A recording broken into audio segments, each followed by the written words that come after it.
attend donc ces décisions de la part du préfet des Alpes-Maritimes. On en parle avec notre invité, Jérôme Viaud. Bonjour, vous êtes maire Les Républicains de Grasse. Alors vous, total ou partiel, le confinement, vous n'en voulez pas. Bon, très bien. Qu'est-ce qu'on fait alors?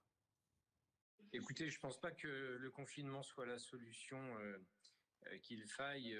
Je pense que la vraie question, c'est, et ça fait de nombreuses semaines, 4 semaines maintenant qu'on attend des vaccins. À Grasse, on a ouvert un centre de vaccination au Palais des Congrès. On a 3000 personnes en liste d'attente.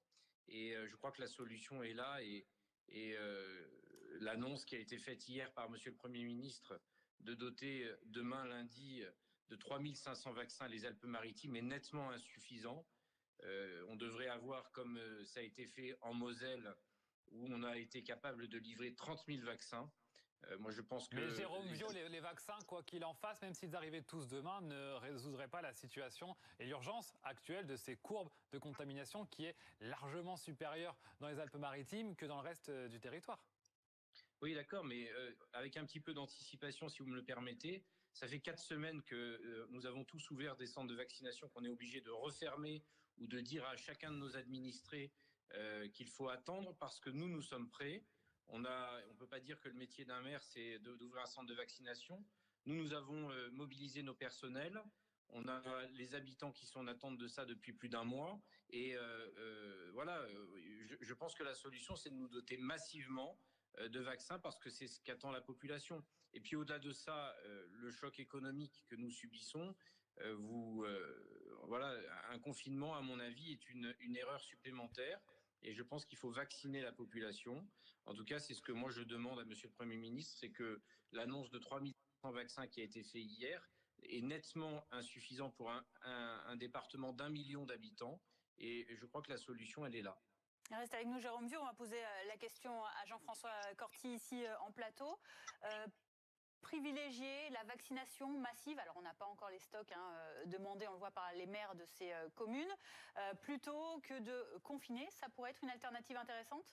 Ce qu'on voit aujourd'hui, c'est que les mesures sont insuffisantes pour contrôler l'épidémie et qu'il y a une tension très forte sur des services de santé qui sont obligés de déprogrammer ou de transférer des malades. Je trouve que ce qui est intéressant dans ce que dit ce maire, c'est qu'il y a un exercice fait par les autorités de démocratie sanitaire qui est intéressant, mais qui probablement ne va pas jusqu'au bout de sa démarche. Quand je dis cela, je m'explique, les autorités ont pensé à territorialiser évidemment les mesures de santé publique et c'est une chose intéressante au regard de l'hétérogénéité de développement de l'épidémie. Et donc dans ces principes de démocratie sanitaire, il s'agit de se concerter avec les élus locaux, les soignants, parfois les associations de malades, pour pouvoir prendre des mesures qui soient à la hauteur des enjeux. Cet exercice, il est fait, mais ce qu'il manque de mon point de vue et qui fait écho à ce que ce maire est en train d'expliquer, c'est qu'il y a malgré tout un manque de transparence sur les insuffisances des autorités à pouvoir produire davantage de vaccins à distribuer en urgence. Parce qu'on l'a vu sur l'exemple d'Israël et d'autres pays aujourd'hui, si on commence à se relâcher et à sortir, c'est parce qu'on a pu vacciner en masse. Donc la situation est compliquée.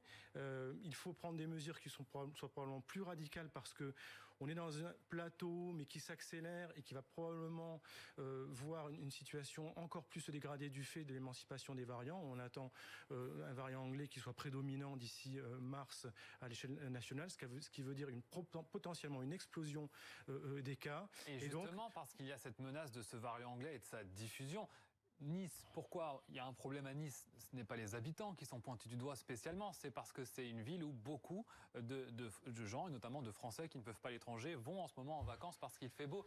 Et l'idée du président de région, Renaud Muselier, mais aussi du maire de Nice, Christian Estrosi, eh bien, c'est de repousser les touristes, leur dire ne venez pas pour l'instant, ce sont les mots qu'il a employés d'ailleurs ce matin. Vous avez raison, mais c'est vrai que c'est difficile de pouvoir expliquer une situation sanitaire. Regardez en Moselle, je ne crois pas que ce soit forcément un endroit où il y a des brassages de tourisme important et pourtant il y a une incidence explosive du variant, notamment sud-africain. Donc il y a effectivement l'intention et la nécessité de diminuer les brassages de population et donc c'est normal de réduire, en tout cas de proposer une réduction des mouvements touristes de la même manière qu'il va probablement s'agir de renforcer des mesures à type de confinement ou de couvre-feu accentué.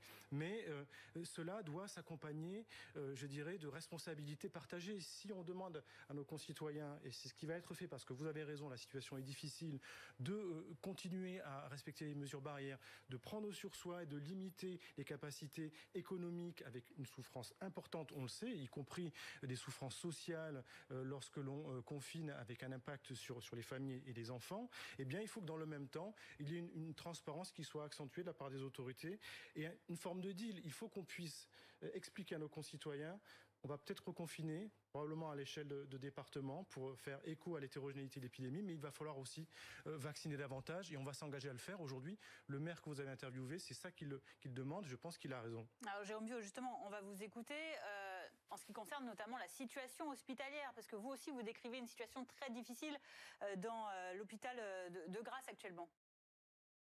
Oui, en tant que président du conseil de surveillance de l'hôpital de Grasse, on suit ça au quotidien et on a une situation hospitalière difficile. On le voit, des cas de plus en plus jeunes, entre 55 et 65 ans.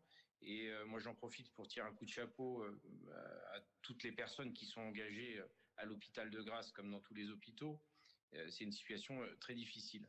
Au-delà, à mon sens, et je le redis, la solution, c'est de nous approvisionner en vaccins, ce qui a été dit à grands coups de médias et à grands coups de déclarations. Donc, moi, je pense qu'il faut accélérer la livraison des vaccins sur les territoires et les territoires prioritaires. Je crois qu'on en fait partie.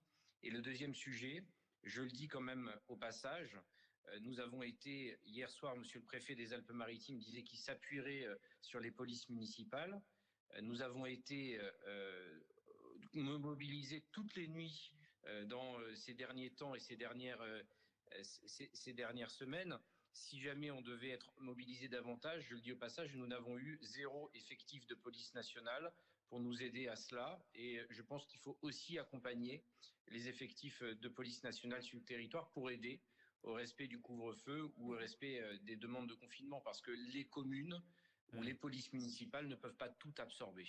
Le message est passé. Merci beaucoup, Jérôme Viau, d'avoir été notre invité cet après-midi sur BFM TV.